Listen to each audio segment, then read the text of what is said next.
Bonjour, Corinne Pellissier. Je suis spécialiste en aménagement des espaces de travail selon notamment les principes du Feng Shui, qui est une approche énergétique de l'espace.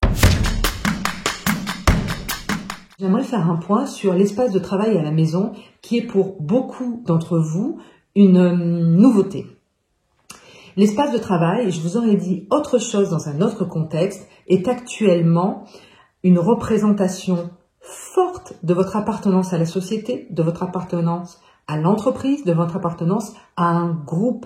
Et en cela, il a, cet espace de travail, sa légitimité propre, tout autant que votre espace salon, votre espace repas, votre espace nuit.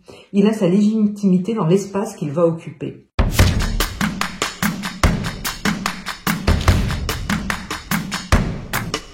Pour cela, je vous propose de vous poser 3 questions simples. 1.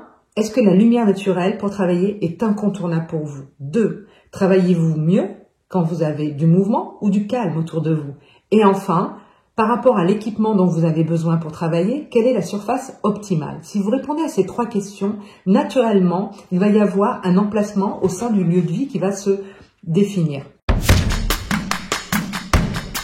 Le corps a besoin d'être sans tension inconsciente. Si votre corps est détendu et en sécurité, vous êtes beaucoup plus efficace, beaucoup plus concentré, beaucoup plus détendu dans votre temps de travail.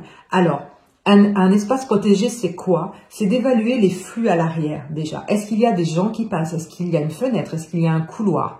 Si vous ne pouvez pas faire autrement, vous essayez de mettre idéalement doigt à un mur, mais si on ne peut pas, vous mettez derrière vous un meuble, vous mettez derrière vous une plante, vous mettez quelque chose ou au minimum un fauteuil avec un dossier un peu haut.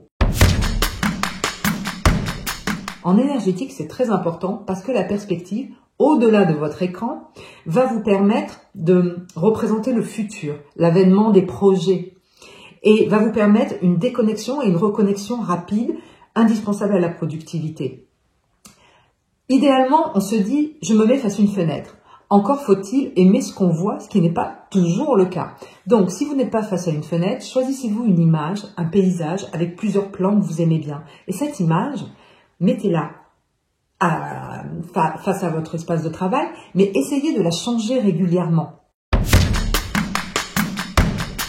On va parler physique, on va parler ergonomie. Est-ce que votre assise vous convient? Est-ce que vous pouvez faire quelque chose pour l'améliorer? Ça, c'est vraiment très important. La façon dont votre corps va être accueilli pour travailler doit être sans concession.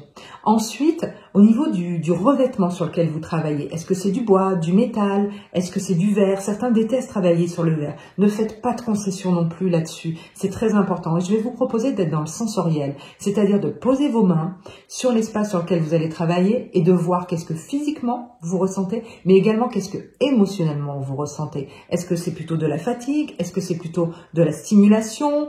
Essayez de mesurer ça. Vous pouvez avoir l'impression que ce temps de conscience est une perte de temps, mais pas du tout. Vous allez en gagner beaucoup, beaucoup après. À tout bientôt et prenez soin de vous.